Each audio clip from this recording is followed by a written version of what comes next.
Hey everybody, Lambo here. In this video, we're gonna talk about the settings I use and basically how I set up my Giants editor every time they do a new update. Well, let's get into this here. You're gonna want to go to the Giants Developer Network. Pretty easy to find. I'll put a link down below in the description. And you're gonna want to get the newest version of Giants. And if we check that out here, we can see it is 9.06 at the filming of this right now. So I'm going to download it. Now, I'm no lawyer, so I suggest you read this user agreement on your own. But basically, they can take whatever model you use and use it how they want. Get it installed. I'm sure you know how to do all that. And let's move on to the next thing. Oh my gosh, my eyes. Giants, please. Dark mode, please. Anytime now. You're going to want to go up to the top left up here to File, Preferences. Now you can import your preferences if you have another version of this already installed, but if this is your first time or you're just curious what settings I use, let's start playing around a little bit. First thing I change is this right here from 100 to 1. So if you export out anything and you try to edit it inside Blender, it'll scale it at 100. You don't want that. You just want it like a normal size. Text editor path right here. And you just go through and you search wherever that is for you. Now, I use NotePad++. If you want to watch a whole video on that, I'll put a link up in the cards right now and down in the description and kind of show you what my settings I use for that as well. So we're going to apply that, and then it already knows where my game folder is, which is good. If you had it somewhere else or this wasn't working for you, maybe it was throwing an error, maybe try to make sure your game installation path is in the right location. Then we'll go to Viewport, kind of look over all this kind of stuff, see if there's anything. Don't change anything.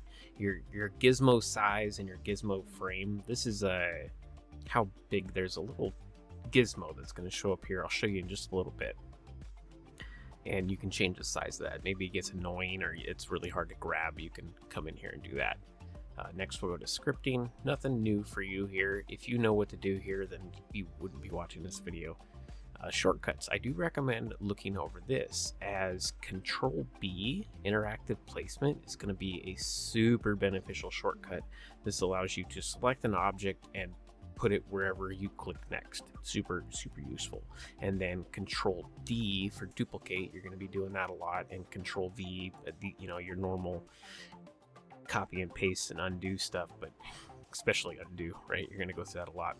Now, Control G is a really cool one because we can actually go through and select two objects or transforms anywhere in the SceneGraph most of the time and make a group out of it. And that's a new feature they added a while back that I really enjoy.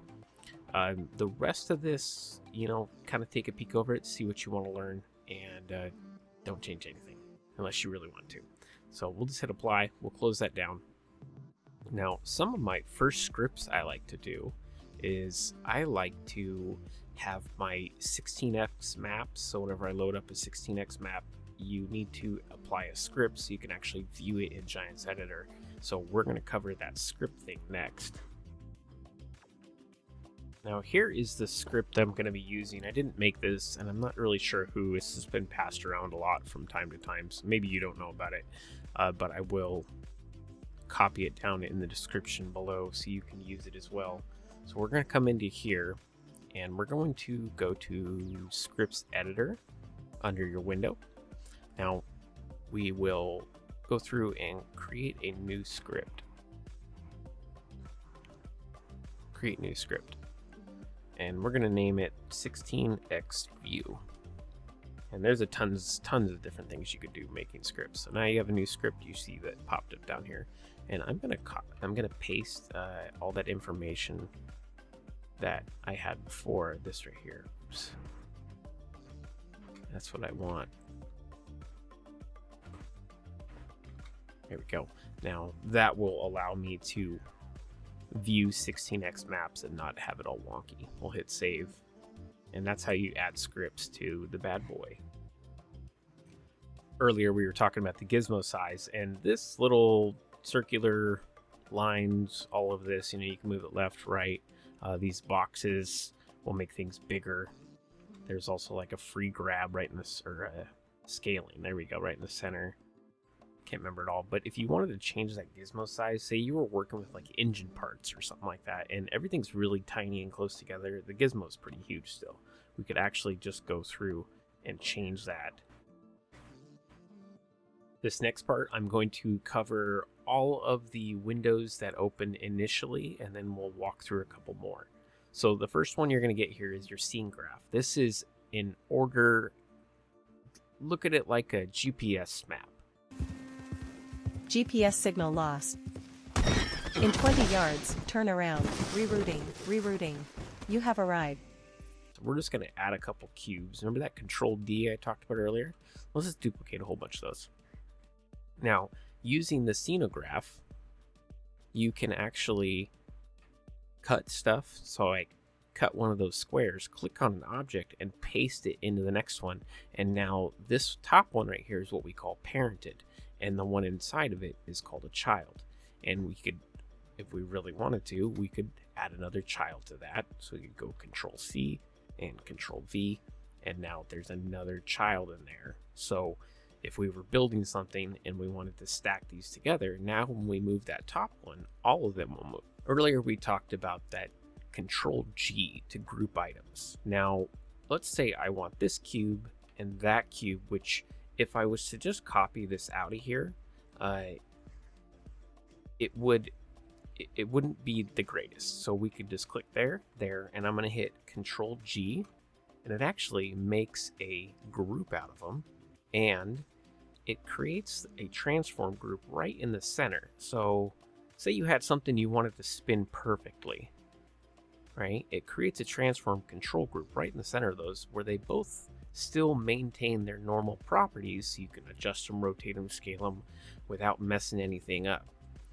Now, we are going to talk about the next function that's available in the SceneGraph here, and that is the ability to right-click on something and remove all of its control points.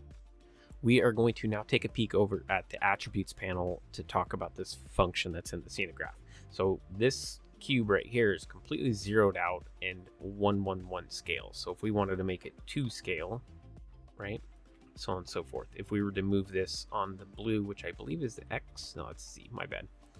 If we were to move that, you notice that translate Z is moving up and down, and that's because there is a grid that you can show up here, and you can see exactly where everything is. So if we wanted that Z to go right in the back of it, to 0 where it was, then we would just zero that kind of stuff out. Same thing if we were to rotate it and we wanted to go back to normal. This is just a way to get very precise measurements. So with this all zeroed out, we are going to move this cube over, let's say, -2. And we are going to right click on that cube and go freeze transformations. Now this is how you make stuff permanent. So the options we have are to translate, rotate, and scale. Now we moved the Z axis, and say we want that origin point right here to be in the very 0, we would go apply, and it would zero all that out, whichever one we're clicked on. So you want to be careful too, because this could mess it up to where now whenever we move this box around, we're not actually moving it by the box. So if we were to scale it, it would look a lot different than if we were just scaling it from here. Now, when it comes to this freeze transformations, say we have a couple of these cubes. Here's a good example, rocks. You have tons and tons of different rocks and you want to scale them out when you're building a map. If you uncheck this, it will apply the transformations to all of the instances of this item. So whenever I make a duplicate of that square, that's two instances. Gosh, that's a tongue twister for me. Now take a look up at the SceneGraph for me really fast. We want the bottom to be at the bottom. We want the top to be at the top and the 2 cubes in the middle. There is using these right click and you can move stuff up. And now instead, say you didn't want to have to right click, move down, right click, move down. You could actually just cut this, Control X, and then paste it back in and it will automatically go down to the bottom. So that's a quick little way to move stuff around in your SceneGraph. So I want to talk next about when you right click. When you right click, you'll see this little window that pops up right here, and you'll see camera, frame, rotate, first person mode, all this kind of stuff. Let's talk about it. So say you have a truck open and the truck has two cameras, one for the outside view when you're outside the vehicle and you're overhead, and then there's the in-person cab person, the first person right there.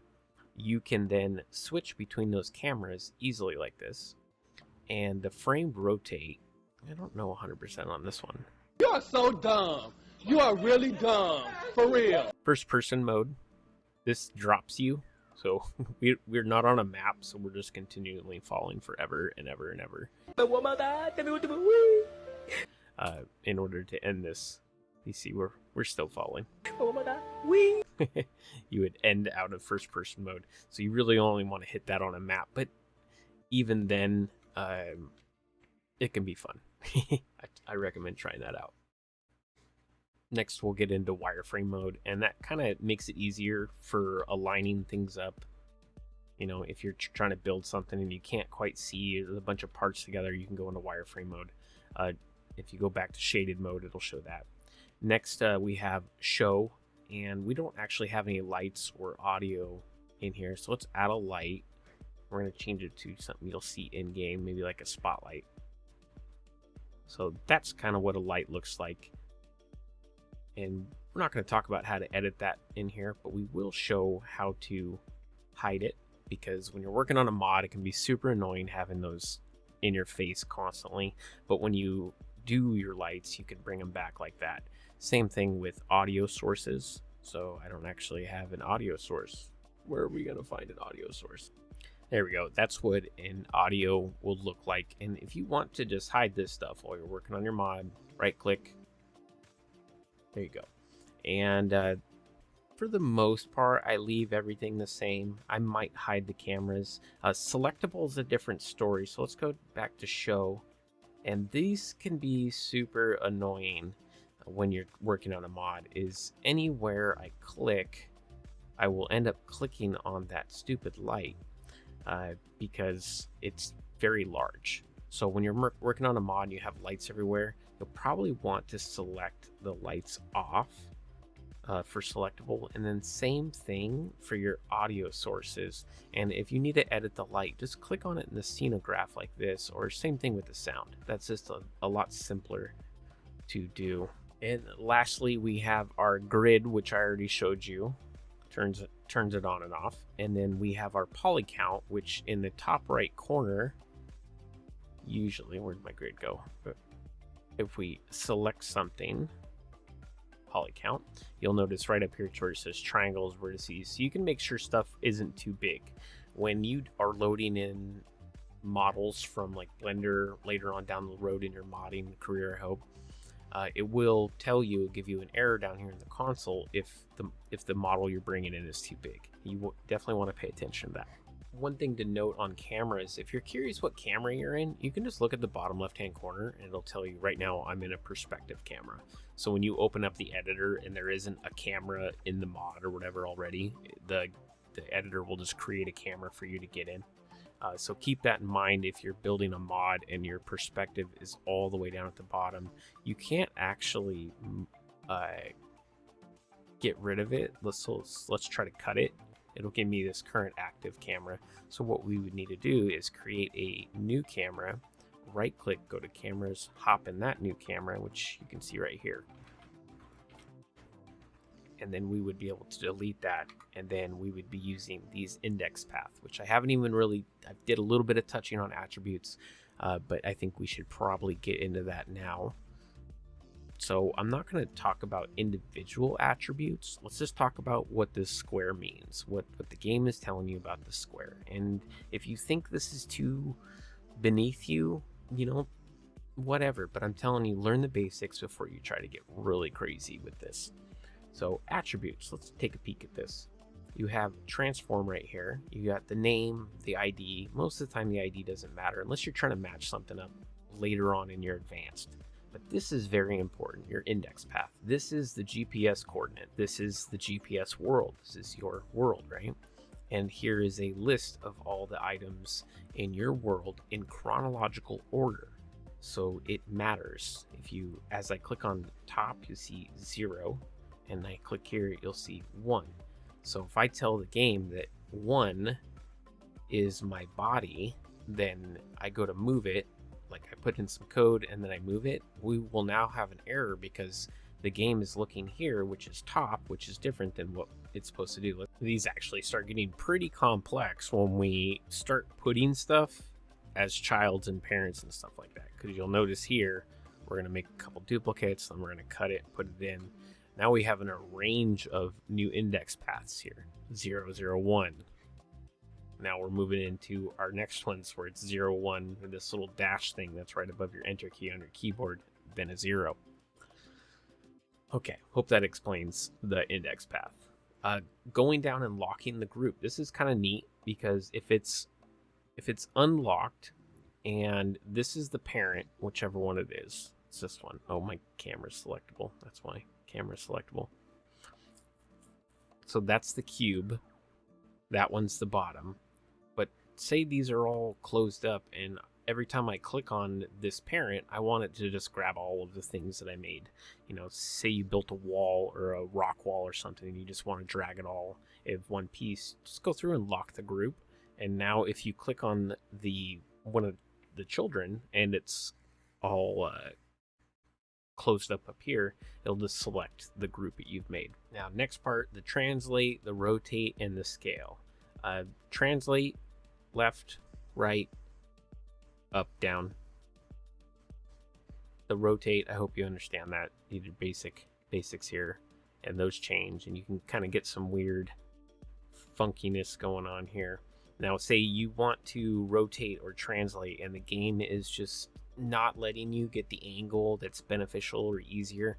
You can go through and go up here and select this local and world mode. Now, look at the gizmo when I'm clicking this back and forth.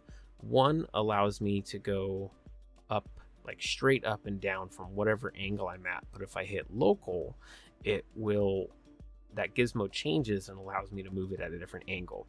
So hope that explains that. But now we have all these crazy numbers and whatever the case may be here. This is a good chance to go through and show you freeze transformations, and it can mess up your day or help you out a lot, depending how much you use it. So we'll go through and just zero everything out wherever the parent is. So everything right there is now part of these 000 translations. That's how that works. Next, let's get into visibility. Kind of obvious there. Now, if you turn invisibility on a collision, the collision will still be there. Clip distance is how far you will see something. On average, most vehicles are about 300. Small objects could be 100 to 50. Next is min. So this is how close you have to be before something will disappear. So if I'm less than 10 feet, I won't see something. Object mass, don't worry about that right now. That's pretty far out there. And honestly, I don't ever use it for the stuff I do. So if somebody has an idea of what that does, please put it in the comments so we all can learn.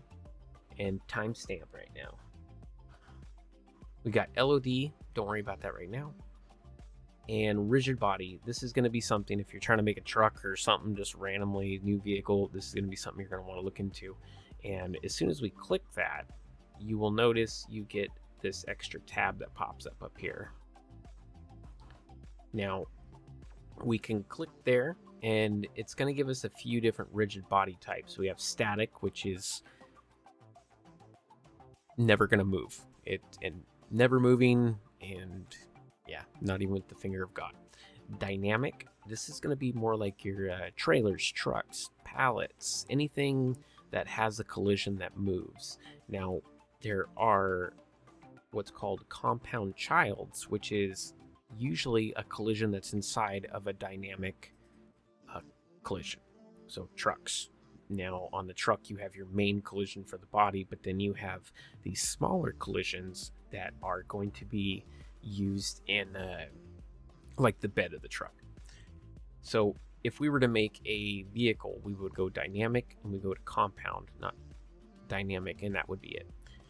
Cinematic is going to be your doors and stuff like that are when you walk into the greenhouse. Good example of that mod. When you walk in there and you open up the doors for the first time, those collisions are cinematic.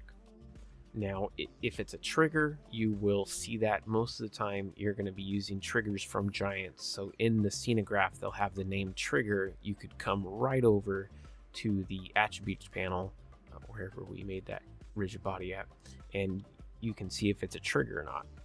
So if you're trying to duplicate something, or maybe you have to make it bigger or smaller for the area. The collision mass hex, all that kind of stuff, I don't really ever use any of this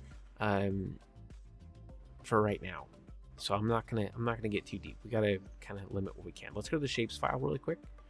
Now, the geometry and most of this stuff right here is all gonna be set up in Blender, probably over your head if you're watching this video.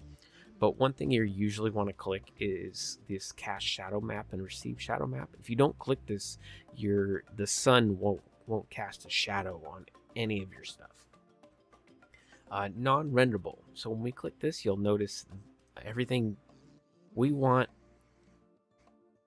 Let's find a box. Non-renderable, go shape. It will make it disappear. It'll still be there, but it will be disappeared. Most of the time, this is what the main collision on vehicles is. So if we have a parent that's right, whichever one the parent is, I can't remember, but we want the bottoms here to still show, but not the parent, we would go non-renderable. Now, if we wanted all of them not to show, we would go visibility. So the non-renderable is for the individual object. Distance blending, most of the time, the remainder of these, I like to go through and find some stuff in Giants. All right, I had to open up my Mars map and kind of show you some examples here. So let's go to our shapes file here. I have distance blending on. I would say some of this stuff I don't 100% know, but I just kind of copy what Giants had originally on if it's a like item. So if you're not sure on something, try to locate a similar item inside of the game files and see what settings it has. I can tell you that the CPU mesh is what you need to make stuff to where the tension belts will strap onto it. It actually, most of the time, it's an invisible box that the tension belts will strap onto. And then tangents is needed anytime you're going to be adding normal maps to your models, and it'll give you an error if you do not do it. Down the line here, you're not going to use any of the rest of that, and I don't know if I could give you proper education on it, so we're just going to skip that part and go over to visibility conditions. Now, don't get distracted. I had you on a really basic scene a minute ago, but now we're in Mars here. So the visibility conditions is going to be use parent, and the parent of this, its visibility is visible. So if I was to uncheck this, then everything under it would be invisible. We were talking about that earlier. But now, say we want to uncheck that, and we want a certain time of the day that this shows. So I brought up the Mars map for a reason, because I want to have meteor showers that come in at nighttime. So at minutes of the day start, I would set it like 9 or maybe 11 o'clock at night, right? And then have a meteor that flies through. I'll apply these settings to that meteor, so then it only shows. I'll even put like a little light, maybe some flashes and stuff like that, but you'll only be able to see this during a certain time of the day. And you could do the same thing for the weather. I don't know all the masks, but say if you wanted something to show when there was rain, say you had mud that you want to design that only showed when it was raining, there's a ton of different weather masks that you would have to go inside of Giants, the in-game map, and kind of find some stuff that has these settings applied and go from there. We're going to jumble our way through these two toolbars up here, and then take a peek at the materials panel, because I believe that's vital in this first video, and then do another video later on, because there's a lot to Giants Editor. So with under file, you're going to be looking at some basic stuff here, but import and export selection with files, this is going to be used a lot if you want to pull stuff from other mods, but also pay attention to the collisions, because if you put a static collision on a dynamic truck, it will cause an error. That's why I wanted you to learn some of those basic stuff in the beginning. So you'll have your recent files, how your imports come in, edits, kind of all the same stuff that you see when you right click right there. And then for create, you can create transform groups, and lights, sounds, primitives are going to be your cubes, planes, cylinders, stuff like that. For different views, a lot of that has to do with the same stuff you saw when we right clicked, debugging different profiles. I'm set on very high. Scripts kind of covers, you're not going to be playing around with this too much as a beginner, but there are a ton of videos out there. Just put in Giants Editor scripts and you'll find some that might work for you.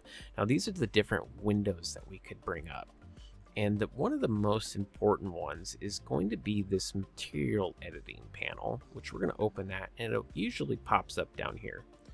And we can see here, if we're going to center on this habitation hab right here, or this tunnel, I have some textures installed. The Beto map is going to be the map with like the colors in it, the diffused or diffused, or however you say it. All right, that's going to be the map. And it's also going to have a gloss map, this is going to tell the game what's shiny, what's flat. It adds a lot of realism. Now these are all made using Substance Painter, which is light years ahead of you if you're just now watching this. Maybe not, maybe you're a pro. Next, we're going to have our normal map. This is what creates these little bumps and doohickeys in the fabric you see here. And this adds a lot more detail without actually adding that detail to the 3D model itself. Now, if you don't have a gloss map on here, the smoothness and metalness right here, this is going to be a mix of either shiny or flat. So let's pull in a cube, put it right over here, and we can change the color of it. So when all of them are 111, that is going to be just pure white, right? When all of them are 000, you got black. You got your red, you got your green, and you got your blue. And now you can intermix these to kind of build your own colors. That's what the Beto map is. Now, if we were to make this the smoothness here, this is going to add I don't have any textures on it. These two right here will add chrome. If we were to move that, wait, you can kind of play around. This is a lot more noticeable on other textures, but when you start playing around and you notice all your stuff is super chromy, make sure that your smoothness and metalness isn't all the way up, and maybe make a gloss map for it. Or if you're, say, making a military tank and you don't want any gloss at all, make this just straight 0, 0. The bump depth, you're not going to be playing around with that as long as you have a good working normal map, and you don't need a normal map to do stuff. If you just had the normal diffused map, you could totally get by. The emissive map, this stuff glows. So if we were to add an emissive map to this, it would make it glow that color. And then we drop into the shaders, which there is a ton of videos we can make on shaders, but the basic one you're going to be using is going to be called the vehicle shader. And this goes in, at this point, this is what allows you to make color selectable mods for vehicles. There's another method. And you would apply the shader, scroll down here until you find the, where's that? You got your static light if you're making lights, but you're looking for color mask. And then we get into this whole ordeal here that your color mat 0, 1, 2, 3, 4, 5, 6. Now, in order to make something color selectable, this has to be UV mapped in the in Blender or some 3D software. This is not UV mapped like that, so it will not work right now. In future videos, I will show you, once I install Blender, how to do that plugin and whatnot. Getting close to the end here, I just realized I didn't even do this whole bar right here. So we have our kind of self-explanatory. Create a new file, open, This one will open it up in text editor. So if I wanted to open this whole thing up, remember in the beginning we went to preferences and we set up our text editor. You could just open up the because these i3ds are actually files, are text file that looks something like that. So you could open up that. This is going to reload your i3D. Most of the time you're not going to want to press that unless you've already hit save. Saving, and here you can save it as, so if you wanted to save it as something else. Importing in, undoing, pressing play if you're working with animations. You don't want to press this on a map or when you have a vehicle. Stuff will just fall everywhere. First person mode, and then you have your local world mode that we talked about earlier. Snapping, this will set it to where when we move stuff, it'll be really, you see how it's rigid like that? If you were trying to line stuff up and not have to play the itsy bitsy spider game, then you would check that or not check that. This would change your gizmo to only that function. So if I just wanted to translate, I would do that. If I wanted to rotate, it would bring that gizmo up. Now if you, and same thing with scaling, now if you uncheck them all, it'll give you the option to do everything at one time. Then we have our terrain sculpt, terrain detail, mesh paint, info, procedural painting, terrain foliage, prefabs, which are like pre-made models. These things will pop up here, and I think this updates. It's really nice if you're trying to build something and just need some stuff for your mod. And then you have reloading all textures, or just reloading the textures of the object you have selected inside of the SceneGraph. I use this a lot when I'm doing a lot of custom painting. Now that's it. That's it, guys. Oh, one last thing, your nav speed. If you are not happy with how fast you're moving, say you're going really slow, and you move around using the ASWD keys like a normal video game, and you hold shift to go faster, but say you wanted to turn that down or turn it up. All right here where it says camera transition scale plus or minus, so num plus, num minus will adjust that for you. So you can go faster, slower. It makes it really useful whenever you're working on, like, say, an engine or something like that, and you're flying all over the place. You can't look at it up close. And then you come to a map and you're like, holy cow, I'm going so slow. What do I do? You can just adjust your nav speed like that. Close out here. I'm going to show you some things you can do and some things you probably shouldn't do because it might crash it. And this likes to crash a lot, so I recommend hitting that save button every time you do a task. You're like, hey, I'm going to move this and make a wall. Save. It takes just a second. Do it. So let's select some items here. I'm going to select these two. So I'm going to click up here, hold shift, select down. I can select everything, right? And you can apply some settings over here as all of these. So say I want all those items I selected to be invisible. Okay, now you can't see them. I mean, technically you can, but you can't. Now, one thing you probably shouldn't do is have all those items selected and make them all rigid bodies. That'd be a bad idea. Let's see if I can get it to crash. I don't know if I can. Maybe I will. Okay, selecting two items. Tangent. There we go. That's what I was looking for. Do not change your tangents. That's one way to make your game crash. On that note, guys, thank you so much for watching. If you enjoyed this, please let me know down below that you want to see part 2 to this, and I will start going over all of the rest of these windows here. There's quite a few, and I know about a lot of them. Not all of them, but I definitely could go over some of them, and how each one pertains to either making maps or vehicles, which the editor is used for both, but used differently on both sides of the coin there. So thanks for being here. I'll see you soon.